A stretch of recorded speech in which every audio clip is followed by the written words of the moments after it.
How can someone feel deeply connected, yet disappear the moment closeness begins to grow?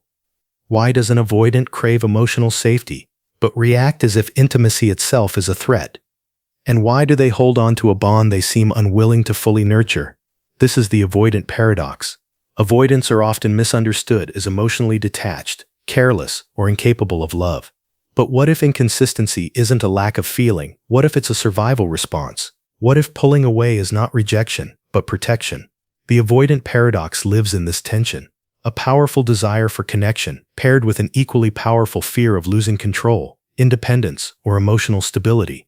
Inside the avoidant mind, attachment doesn't feel soothing, it feels activating. Emotional closeness triggers alarms shaped by past experiences where needs were unmet, emotions were dismissed, or vulnerability felt unsafe. So when a bond becomes meaningful, the nervous system reacts before logic has a chance to intervene.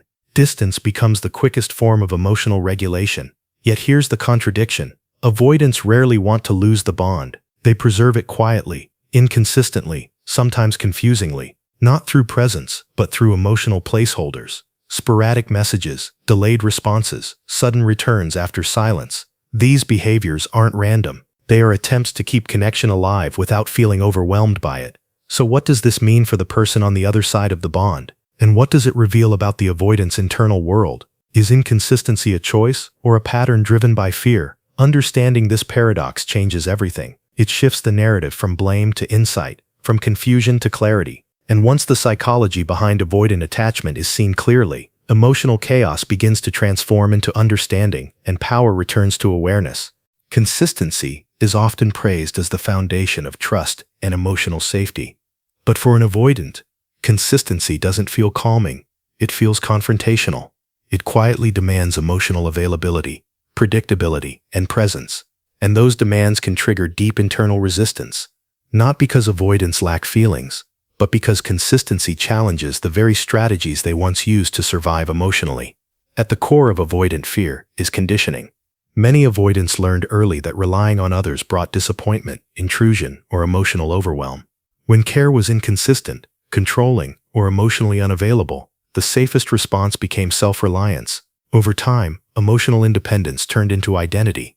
So when consistency appears later in life, it threatens that identity. It feels like being asked to surrender control rather than build connection. Consistency also creates continuity, and continuity leaves little room to retreat. Sporadic connection allows avoidants to regulate closeness by stepping back when emotions rise. But consistent attachment removes that buffer. It asks them to remain emotionally present even when discomfort surfaces. To the avoidant nervous system, this can feel like being emotionally cornered, with no clear exit.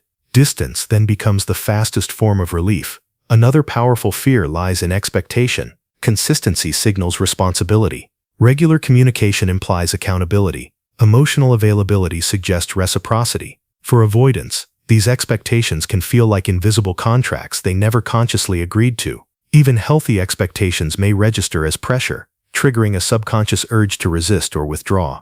There is also a quieter fear beneath the surface, the fear of needing someone. Avoidants often equate need with weakness or vulnerability. Consistency increases emotional reliance, making it harder to maintain the illusion of complete self-sufficiency. This threatens their internal sense of safety. It's not that they don't want closeness, they fear losing themselves inside it. This is why avoidance may destabilize relationships just as they become steady. Consistency exposes unresolved emotional wounds, forcing them to confront discomfort they've long avoided. Until that fear is understood and gently addressed, consistency will continue to feel like danger instead of security. And only through awareness does consistency transform from something to escape into something safe enough to stay within. Emotional bonds and emotional safety are often mistaken as the same thing. But for an avoidant, they exist in constant conflict. An emotional bond is the pull, the attachment, the quiet sense of connection that forms over time. Emotional safety, however, is the feeling that closeness will not cost freedom, identity, or control.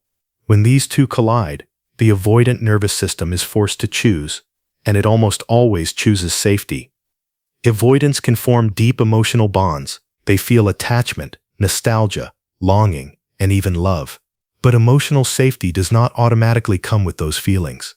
In fact, the stronger the bond becomes, the more unsafe it can feel. Why? Because bonding increases emotional exposure. It creates vulnerability, expectation, and the possibility of loss.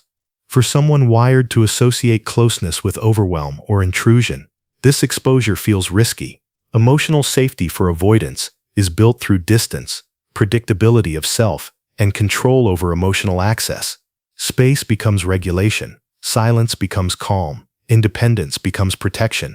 These strategies reduce anxiety, but they also weaken the visible expression of the bond. The connection still exists internally, yet it becomes harder to sustain externally, without triggering fear. This is where confusion arises for partners. The avoidant may emotionally invest, then suddenly withdraw, not because the bond disappeared, but because emotional safety was compromised. The nervous system reacts faster than intention. Pulling back restores safety, even if it strains the relationship. Understanding this divide explains why avoidants may preserve bonds in unconventional ways. They keep emotional ties alive without continuous closeness. They return after distance. They hold space internally even when absent physically. These behaviors are attempts to balance connection without sacrificing safety. Until emotional safety can be rebuilt within closeness itself, avoidance will continue to experience bonding as something beautiful yet destabilizing. Awareness of this distinction transforms frustration into insight, and insight opens the door to healthier, more conscious forms of connection. The hot and cold attachment cycle is one of the most confusing emotional patterns to experience, and one of the most misunderstood. It looks like passion followed by distance, closeness followed by silence, warmth followed by withdrawal. To the outside world, it may appear intentional or manipulative. In reality, it is often an unconscious rhythm driven by a nervous system that cannot tolerate sustained intimacy. The cycle usually begins with hot.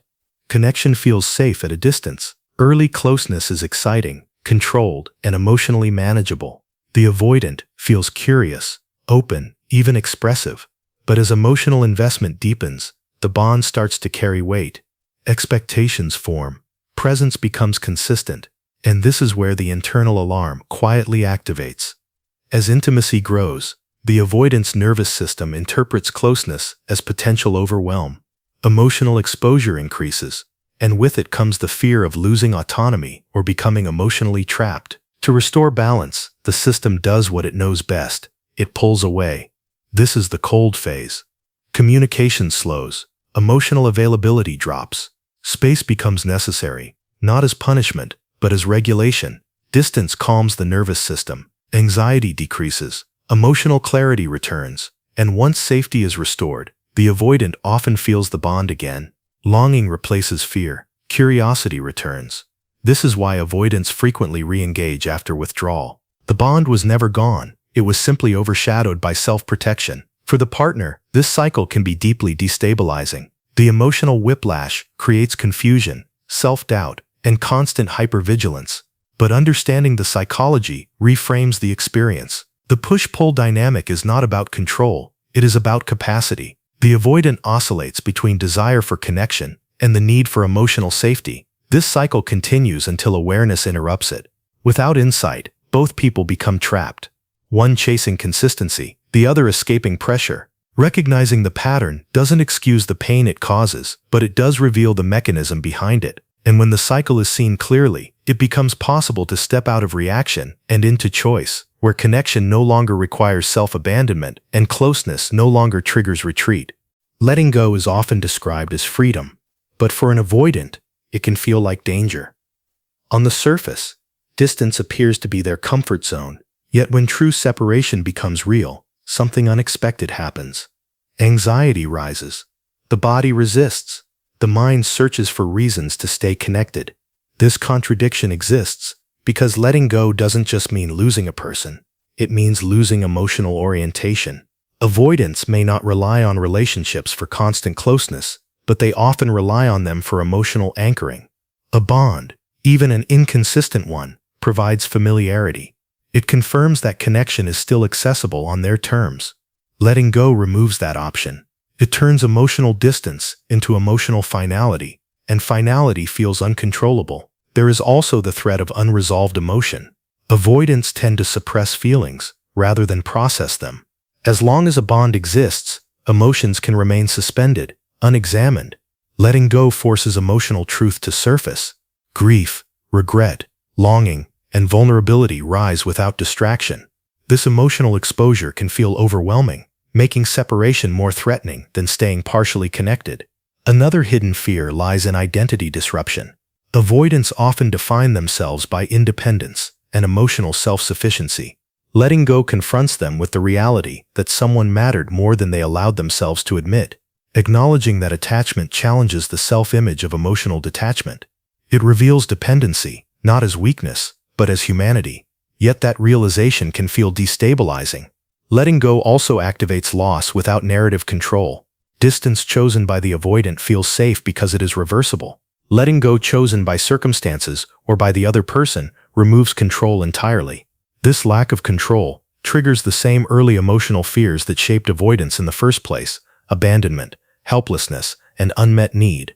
This is why avoidants may linger emotionally long after physical separation. They revisit memories, they resurface unexpectedly, they maintain emotional threads without full presence. These behaviors aren't about manipulation, they are about managing fear. Understanding why letting go feels threatening reframes avoidant attachment with compassion. It reveals that beneath the withdrawal is not indifference but unresolved attachment struggling to release safely, and awareness is where true emotional freedom begins. Avoidant behavior is often mistaken for a conscious choice, but much of it is driven by the nervous system long before the mind has time to decide. When closeness increases, the avoidant nervous system doesn't ask, "Is this person safe?" It asks, "Is this overwhelming?" And if the answer feels like yes, the body reacts first. For many avoidants, emotional intimacy activates a stress response similar to threat. The heart rate increases, the chest tightens, thoughts race, and the urge to escape becomes strong. This isn't drama, it's physiology. Their nervous system has learned that closeness once came with emotional unpredictability, intrusion, or unmet needs. As a result, intimacy becomes associated with danger rather than comfort. Avoidance is the body's attempt to regulate itself. Pulling away, going silent, or creating emotional distance shifts the nervous system out of activation. Space lowers arousal. Detachment restores a sense of control.